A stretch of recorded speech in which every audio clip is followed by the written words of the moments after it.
The ancient Chinese philosopher Confucius said, "Choose a job you love and you will never have to work a day in your life." One Central Florida sports artist lives his life by that credo. David Blondell combines his two passions, using his artistic skills to recreate some of sports' most memorable moments. What I do is I'm a sports artist.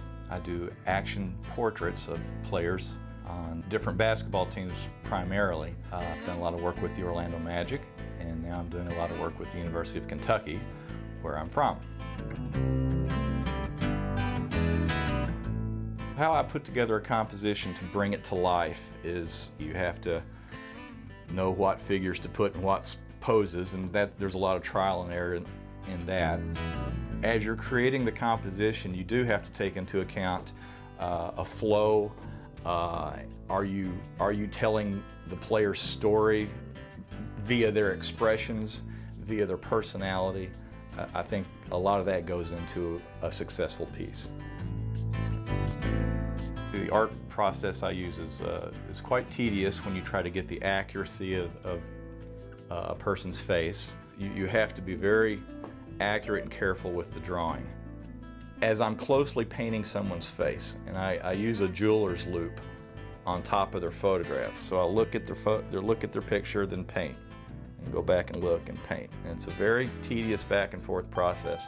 It's like I'm looking into their eyes, I'm looking into their soul, and I'm getting involved, not necessarily emotionally, but just as part of the project. You don't get the eyes and the rest of the face, you can't paint your way out of a bad drawing.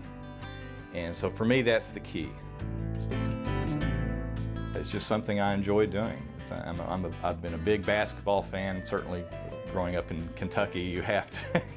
It's almost law that you have to follow the big blue, but I am a passionate fan of that, and it translated to the Magic. That started a 10-year run, really, where I was a featured artist in Magic magazine. And that then led to them asking me to do some fine art portraits of their star players, primarily Dwight Howard at the time.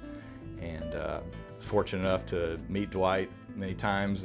He's bought several of my paintings, and some of the other artwork sold in the arena as reproductions of those original paintings to the Magic fans, and that went pretty well too.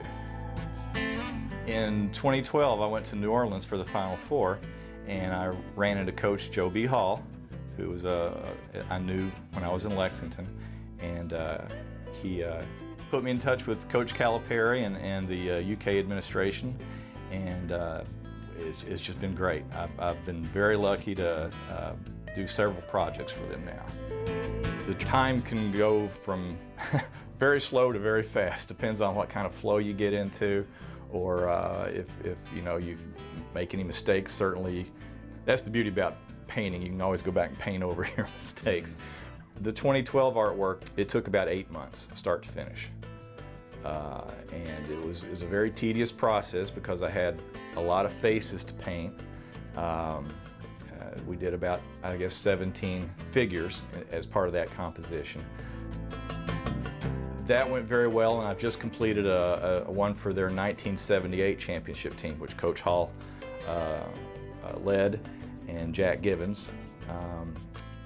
And I was just very flattered when they asked me to do that commemorative print for them. When you sit back and look at it, okay, I think I did a pretty good job there. And then to have that validated by fan support and comments you get from people who are buying the prints, that makes all that tedious labor all worth it. There's just nothing like it in the world.